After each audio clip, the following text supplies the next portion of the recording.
Три самые распространенные причины длительных кашлей у детей. Напомню, длительный кашель у ребенка считается, если симптомы беспокоят его ежедневно более 1 месяца.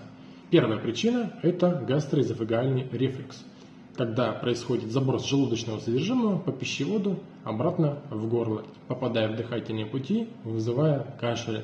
Ребенка может беспокоить боль в животе, изжога, отрыжка, ночной кашель и утренний кашель. Вторая причина – гипертрофия аденоидов. Постназальный затек.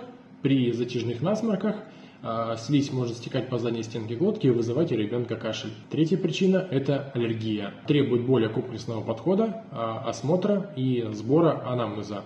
Надеюсь, мое видео поможет тем, кого беспокоят данные симптомы, кто не занимается самым лечением, будут обращаться к специалисту и исключать в первую очередь данные заболевания.